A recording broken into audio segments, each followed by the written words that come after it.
got to feel really good to come back home and get a win against a team that might be in the NCAA tournament. Yeah, it feels really good to finish a game out. That's been our problem in that last 5-game losing streak. We could have won like 3 or 4 of those games, but we finished it out and we persevered and we took their run and we just made ours in the end and we made free throws, so it was good. Y'all's defense has been much improved over the last 2 games. You feel like you're making a lot of strides there? Yeah, we are. We've been working like a mug on defense. It's crazy. We've been working really hard and we're just glad it's paying off. You just seem to have a killer instinct down the stretch. Like you wanted the ball, you had that look in your eye. What was it like going back and forth down the stretch there? I just wanted to put the game out of reach. I wish I could have made that last free throw. When we went up 4, then they couldn't have shot that shot. But I just wanted to put the game out of reach and just get the win. That's what I wanted to do, and that just took over me. My instinct took over. I just wanted to make the free throws. What were the feelings when you guys were up 12 and suddenly they had the lead? I mean, you just got to turn it on to get their win. I don't know what that was either. But what do you have to do down the stretch when they take the lead after you guys have a big lead? We just have to keep on guarding. We just got to guard throughout the whole game because we're going to be up in the game at some point, like 5, 6, or 7. We just have to keep guarding and finish the games out, and that's what we did this game. Were you part of that double team at the end? Were you part of the double team that prevented them from getting a shot off? Yeah. Okay. Yeah, talk about that play a little bit and how you were able to prevent him from shooting. They set a screen at the top, and my man set the screen, so I just knew my man wasn't a shooter. I was guarding 35. I knew he wasn't a three-point shooter, so I just wanted to get the ball out of 20's hands because he's made big shots all season. So I just trapped it on the side and tried to use my length, and it helped a lot. So he couldn't see or nothing like that. He could just pass it. So.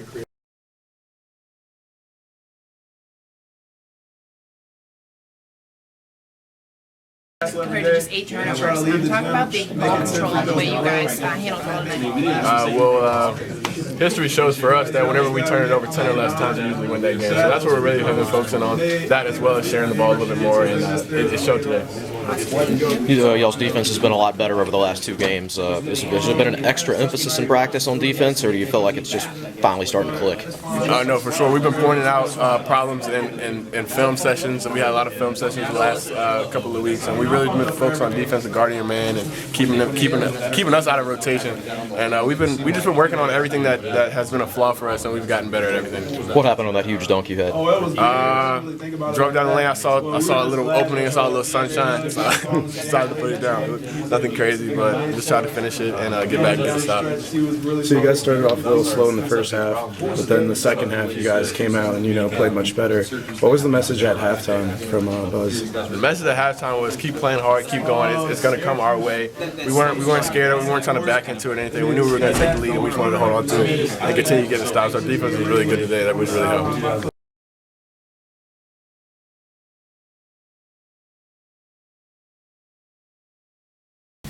Sorry for the delay, Furman. I didn't scream at anybody. Nothing went wrong. There's not a boycott against my coaching. I took a shower because I have to go speak. Where are you going to speak? The round ball club. Defense, your last 12 seconds, you held them without a shot. What worked for you there on the last 12 seconds? We're going to switch everything. That's why we were subbing offense for defense the last 3 possessions. I thought Shane did a really good job when he got called for the foul. We were trying to switch all screens the last 3 possessions. I thought we did the best job, obviously, the last possession for him not to get a shot off. I thought Seth and Zach played it perfectly. What was behind the starting lineup tonight? Did you want to go small? Were you guarding Zach from fouls? What was the thinking? Yeah, both. I think Zach played 34 minutes, and he played just as many minutes at the 5 as he did the 4, which is unheard of, which is the same thing that we did at Syracuse. For whatever reason, I think our team is comfortable playing small. But the other thing is, the last 2 games specifically, when Jalen and Zach Jalen got 2 fouls at Syracuse in a minute and a half. He got 2 fouls the previous game in the first 3.5 minutes. Now we have no options. And I don't think that we're good enough to have guys that are frozen out on the bench because of foul trouble.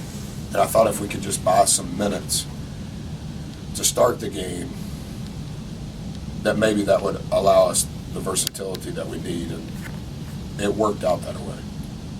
What was the key to stopping Jerron Blossom games in this game? He had only 8 points. We've spent an incredible amount of time since Wednesday trying to figure out how to guard him.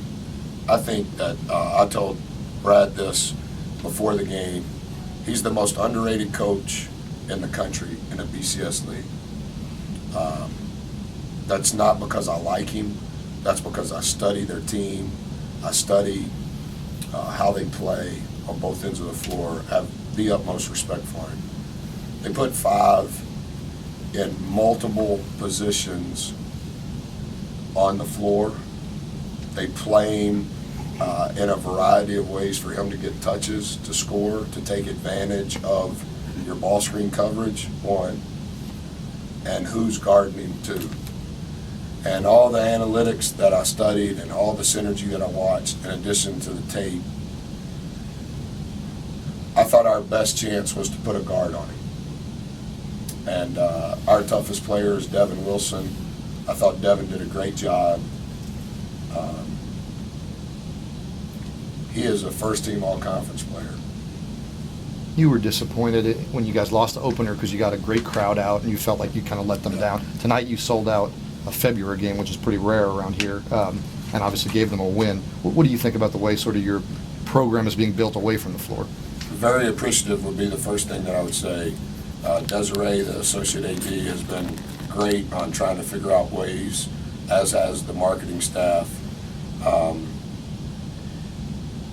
I'm not a very good marketer, particularly this time of the season, but I think that it's an important brick, just like all of these other things that we're trying to accomplish. All of those people, students, alumni, season ticket holders, they have a role in what we're trying to do.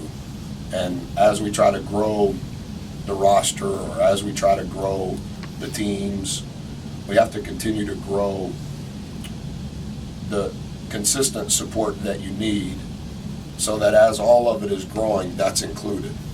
And I understand so much of this is it the chicken or the egg, which one comes first? Well, if you win, we'll show up. I understand, but the last 3 home games, how things have blossomed is what we need, because it's turning into a really hard place to play. And I don't know that that's been the case in a long time. And old people, young people in school, never went to school, we need to get them here. And if we need to pass out donuts or whatever gimmick is needed. But then we need to be able to get off the gimmicks, because it's a hard ticket to get. And the only way you can get to that point is the product that you put on the floor. And I think there's probably more basketball knowledgeable people here than you think. And I think they know that we're trying to do right. And I think they know our kids are trying to do right and playing hard. So we just need some consistency. And if we can get to that, then I think we're taking the next step.